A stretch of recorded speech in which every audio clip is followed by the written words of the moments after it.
Hallo, ich bin's, der Videospieler. Wir spielen weiter AGON, the Mysterious Codex. Haben jetzt die Skulptur gefunden hier und haben da ein Stück Stein mit Runen gefunden, die wir untersuchen. Wir haben in unserem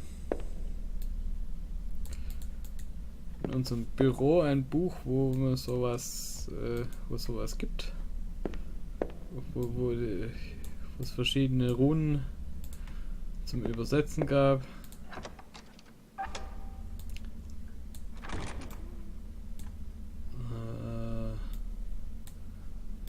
Und da schauen wir jetzt, ob wir hinkommen.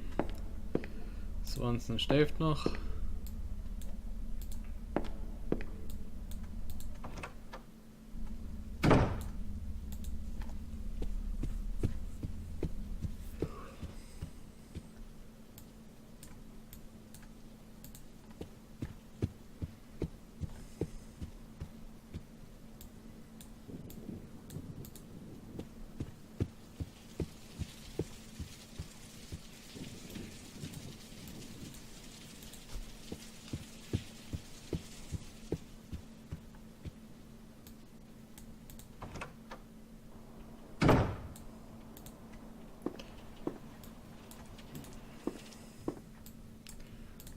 Das ist mein Büro.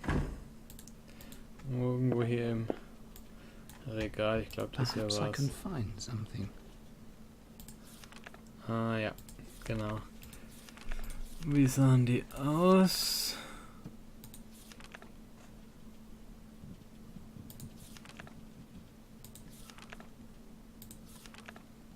Irgendwie sowas.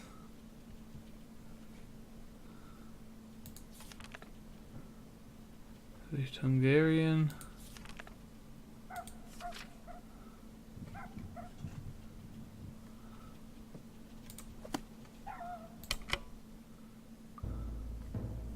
Halt. Das wollte ich nicht.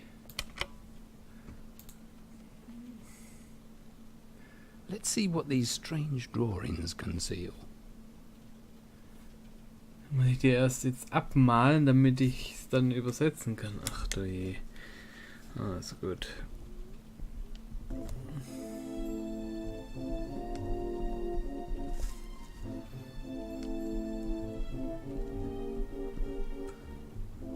Also das Spiel verlangt wirklich, dass man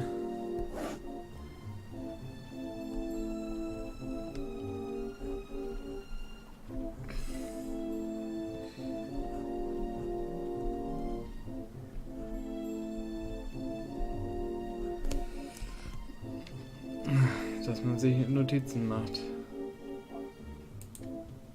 Also. So, hier waren's. Nee.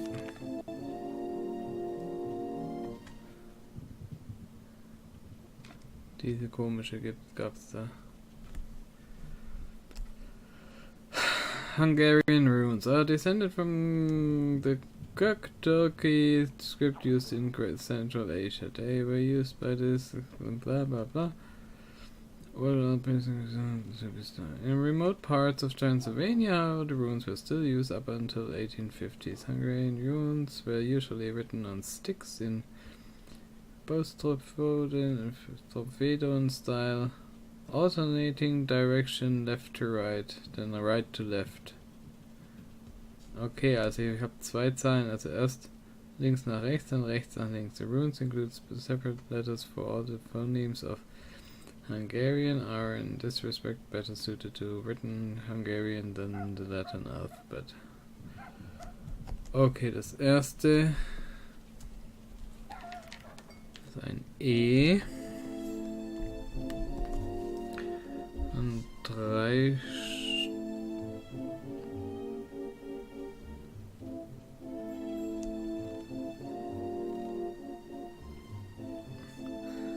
war dann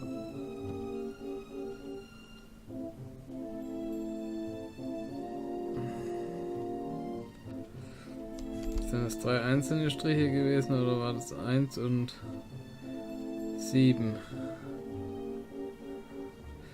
Gut, 3 und 5 oder 1 und 7 ist das gleiche. Also ich sag mal, das war 1, 7 und dann 2x sind 20. Und dann haben wir ein C, sowas. Das war Ost. Das scheinen mir Koordinaten sein. Osten, O.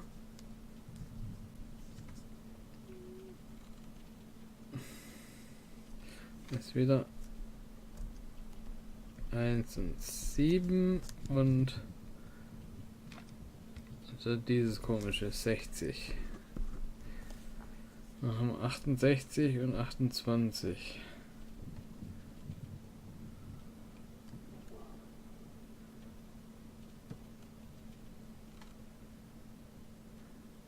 Nee, Moment, das ist nicht dieses C, sondern es ist dieses. Das ist nicht O, sondern N.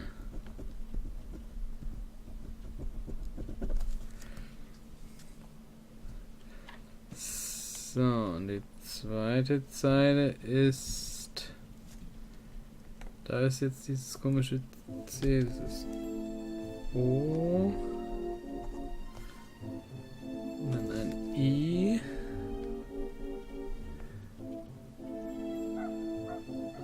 Und das ist jetzt dieses N. I. A. V. Also, wenn das jetzt rechts nach links geht, dann ist es Vainio.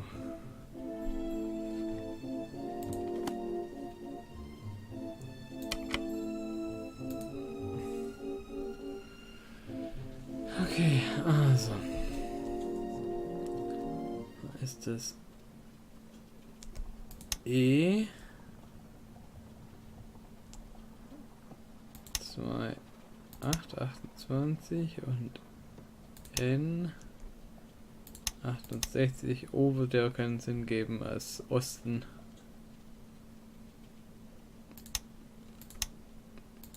Weil.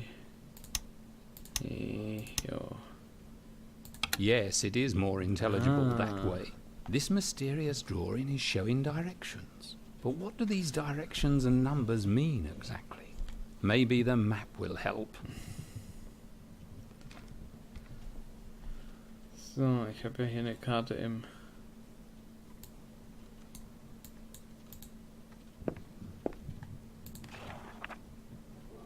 So. Now, let's see if my good map helps me again. E20 bis 30. 60 bis 70, 20 bis 30.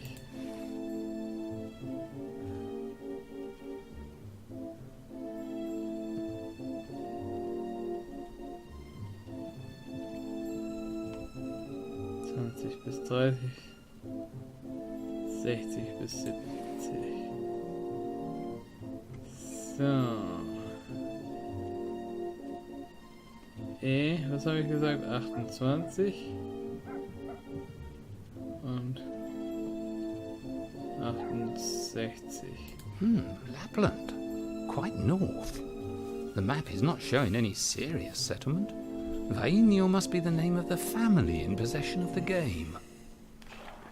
I think it's time to let my young friend know of the developments.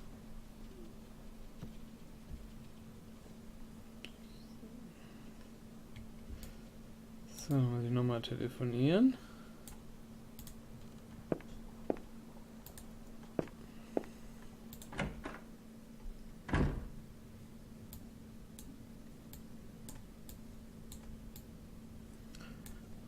Vorne.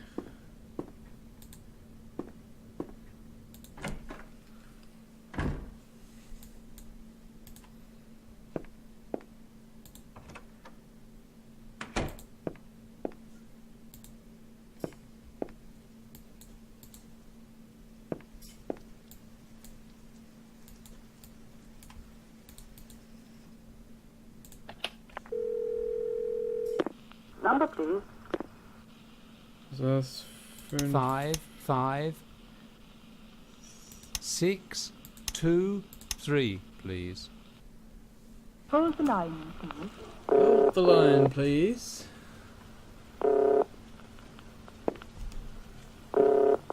Hello? Hello, Smythe. Are you still awake? Well, I'd say if you called in half an hour, you would have woken me up. Any results, Professor? Certainly, my friend. I think I've done all that's possible here. Now I'm off to the first stop in my mystical journey. You're not leaving, Professor.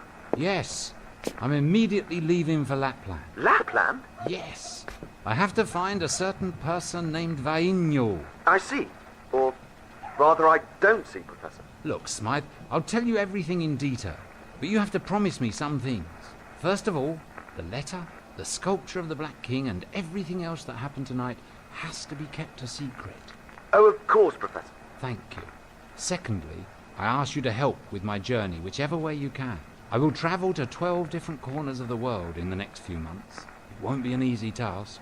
You and my wife Dorothy will be the only ones who know of my destinations.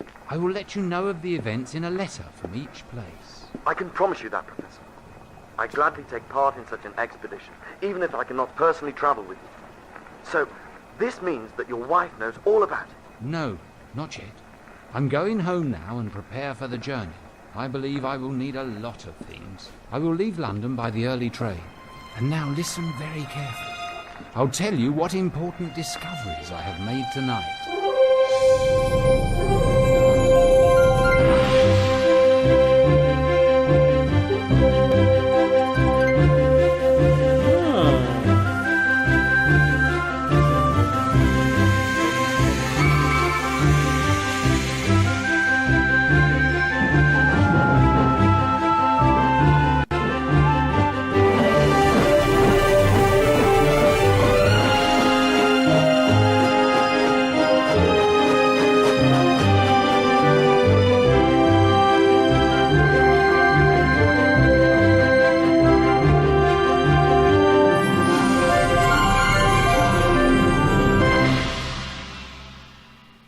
Be continued.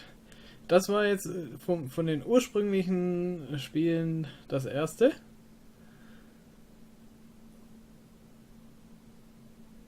London 1927. Das ist deutlich später.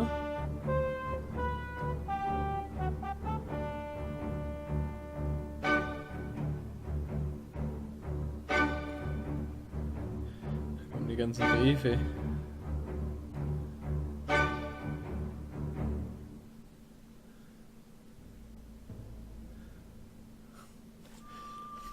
Da kann man die ganzen Sachen nochmal lesen.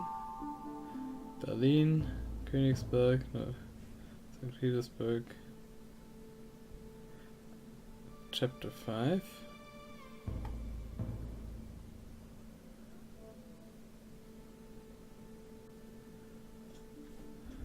Dann lesen wir doch mal die Briefe noch. My dear Professor, it feels so unusual that you have been absent from our lives for days. Dr. Moresby was somewhat surprised that you had to travel abroad so urgently, but he is concerned with solving the confusion in the museum more than with anything else. Thus for a while, until you decide how we should present the expedition to him, he will not be interested in this question. I can assure you your order reached the restorers in time, so the granite sculpture is awaiting for your return undisturbed.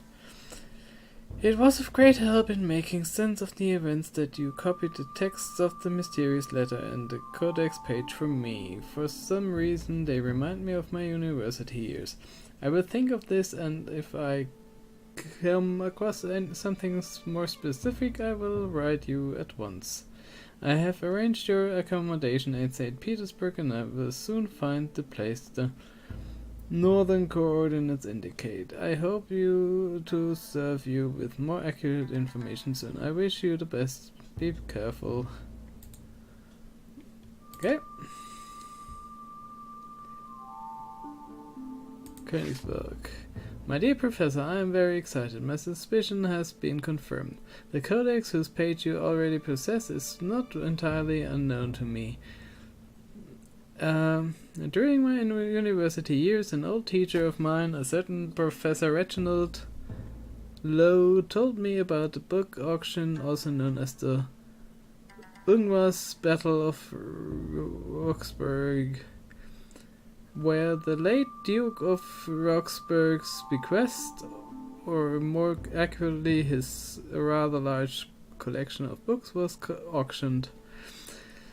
The fight took place almost a century ago, on 7th June 1812, between two gentlemen by the names of Earl Spencer and Marquis de Blanfort for 1471 edition of Boccaccio's short stories. Maybe you, my professor, have heard about it. This was when the highest amount ever was paid at a book auction, starting from a reserve price of £100. The Boccaccio went for £2,260, and the Marquis was to take it home. Of course, the Boccaccio is not so important in this story, and that is exactly what my old teacher told me. Das kann ich nicht lesen. Of the huge sum that had never been paid eclipsed the radiance of the rarities of the Duke of Alva had in his possession, and among them the most exceptional one, what is called the John Gilliam Codex. Professor Lowe said that the special handwritten codex only exists in one copy, and although its author is a monk, it is not a religious matters. What is more, it is considered a heretic writing. He himself never saw the codex, but a friend of his used to serve in the Roxburgh castle, so he shipped out some of its content. Well, it was the John Gilliam who mentioned a demonic black king and board games in his work, and some secret he discovered by which he let knowledge loose upon the world like a beast. Something like that. I will refrain from commenting. Ich kann das so schlecht lesen. If you authorize me, I will try to find Professor Reginald Lowe in Oxford, and perhaps I can find out more about John Gilliam's book if I am careful.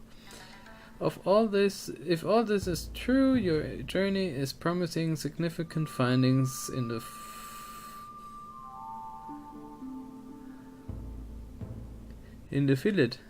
field of book history. Through your research,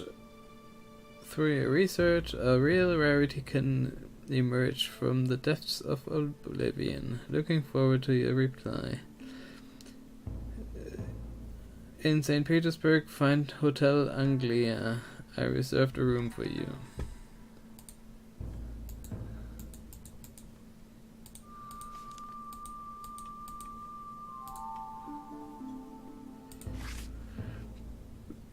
My dear Professor, welcome in St. Petersburg. I hope you are satisfied with your accommodation.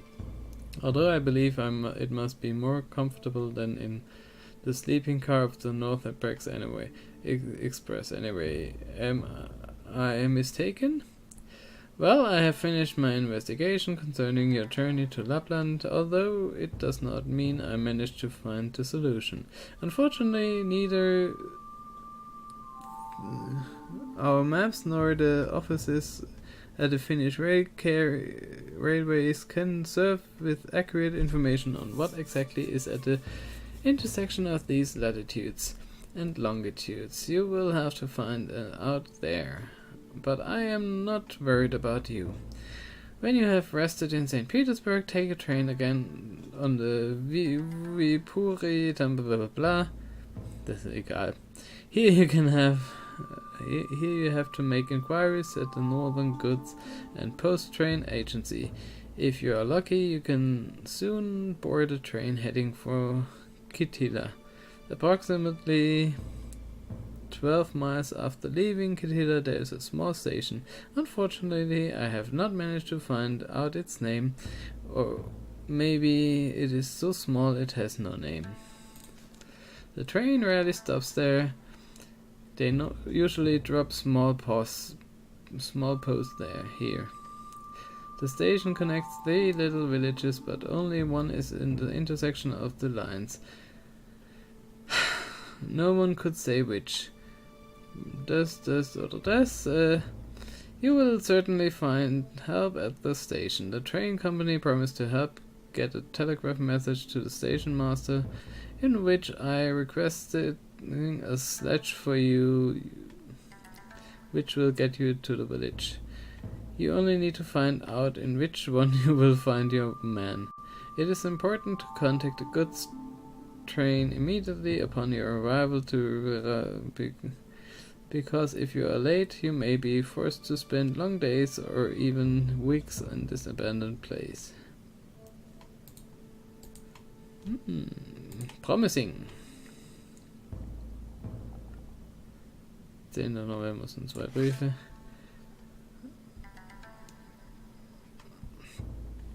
Later I add this note before the train pulls out. When we were driving in the carriage to the station, we went past a long canal where I closed my eyes. I could see across the other side lines of good people, fine people being gunned down and murdered. One of those across the water was Konyiku himself, and with him was his wife and all his 4 children. None of them were crying, they were going their death with great dignity. My dear wife, our life together seems so safe and shielded compared to these people in this drowning city on the waters.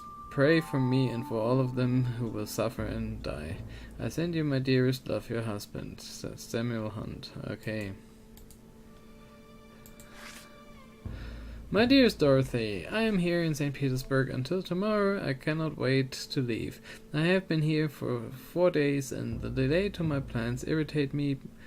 But much worse than that, there is something about the city that has disturbed me greatly. I shall tell you exactly what happened and leave you to understand the pain it has caused me. Perhaps only you could understand, as you are the only one who knows me so closely. I arrived here on Friday and went to Professor Konyikov's house. I remember he visited London 3 years ago and dined regularly with us. He entertained me, and I insisted I stay with him. His family are delightful and made me most welcome. On Saturday morning I was taken to Academy and introduced to some scholars there, and on Saturday afternoon he took me to the Winter Palace. I am afraid he flew under a false flag in London, for in truth he is not a simple scholar, but he is of an old family and is titled himself, so he is known here as the Prince Andreyev, and his interest in old Egyptian engraving seem as something of a hobby and an oddity. But his nobility enabled him to take me to the Winter Palace where the Tsar was receiving. The Tsar is the strangest combination of quite ordinary man, thin lips and rather weak eyes, yet with something almost godlike about him, and most strongly something uncertain and unquiet. After the reception, he received Konyiku, Konnikov and myself and asked me questions about my mission. I am afraid I told him not quite the truth. I said I was investigating certain linguistic features from the far past and was going to Lapland to search for clues for ancient structures and codes of usage. Not quite a lie, I am pleased to say. He also asked me about my beliefs in spiritualism, and as it is becoming quite a vogue here as it is in London, and I answered him quite honestly that of course I believed in other worlds, but that spiritualism is so full of charlatans that it takes longer to disprove those who are cheating than it does to find the truth, and that indeed there are other and more fruitful paths. While we were talking, I began to develop the most frightful headache and aura, red and fiery, flared about the head of this monarch, so that it caused me some small pain even to look at him. I could see red blood of death gradually enveloping his figure. Eventually, we were released from his presence and went home. There the migraine, the great pain in my head, had increased, and I took to bed early. The next morning, before dawn, I woke and found there, sitting at the end of my bed, waiting for me to wake, was Ephraim, the serf whom Kornikov was appointed to serve me. As soon as you may imagine, I was surprised to see him there, and even more surprised when he said, apropos of nothing, "The sledge is ready for you, my lord." I dressed and went down with him through the silent house, and outside in the still street was a sledge, and wrapped me in furs and sat beside me. We drove to the Winter Palace, and there, on the far side of the huge square across from the palace, we stopped, and Ephraim handed me down. He is the oddest man, quiet and not given to much speech, but his eyes of great understanding, as if he knows what you want almost before you want it yourself. His face is the queerest mixture of old He handed me down, and I walked away from the sledge like sleepwalker. There was no need to ask questions. With half-closed eyes, I walked along at the edge of the square, and I could hear inside my skull great cries of pain and distress. If I closed my eyes, I could see bodies lying around haphazard all over the stones, and sometimes the sound of muskets being fired, a volley of shots. But those sounds came from far off, and the greatest noise was of the screams and the whisperings of prayers. When I had been walking for some time, I saw a priest standing at the corner of one of the narrow streets that leads into the square, and when he saw me, he nodded and came across. "You hear them too, don't you?" he said, "and you see them as well, in all their agony. It is my fault that they are so, although I do not do my best to help them."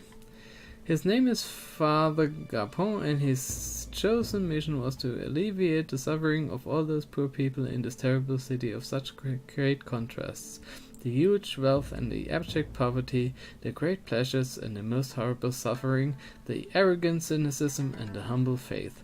But although he spends his entire life trying to help, he can see not only that it is of little use, but he also has the most terrible foreboding that worse is to come. "There is a terrible tide of blood that will arise," he said, "and it is not the people's fault, not yet directly that of the little father or the Tsar. There are men with no heart, there are men of steel, there are men who do not care what becomes of my sheep. These men will come after I have gone and led the people through rivers of blood, and there will seem to be no end. 100 years of suffering, islands of iron and cruelty, prisons from which there is no escape, and eyes which shed no tears. My dearest Dorothy, I walked with the poor priest for some time, until at last I found myself back at the sledge, and there was Ephraim waiting for me. There is nothing we can do to help?" I asked the priest. "Nothing we can do to prevent it?"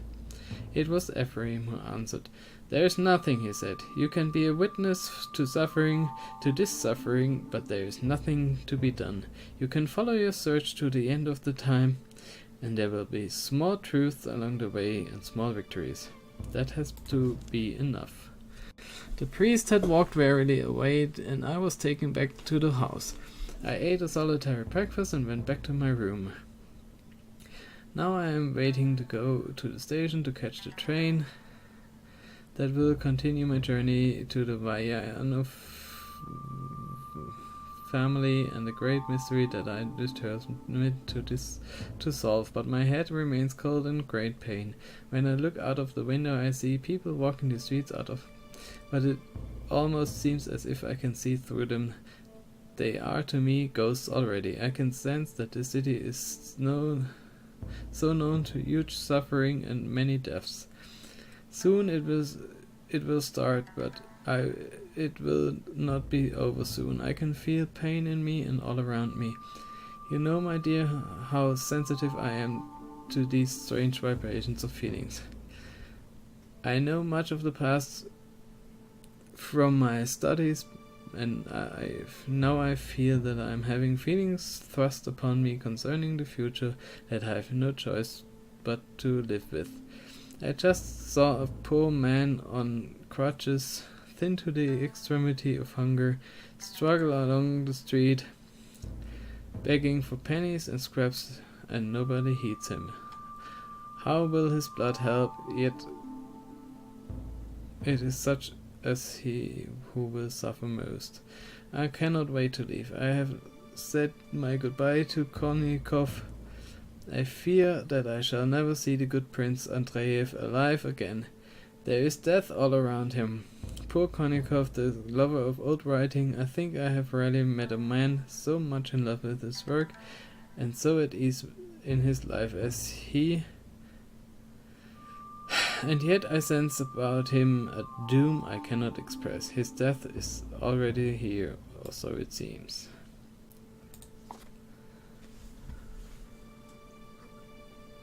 So, das Buch machen wir dann beim nächsten Mal. Es wird ein bisschen viel.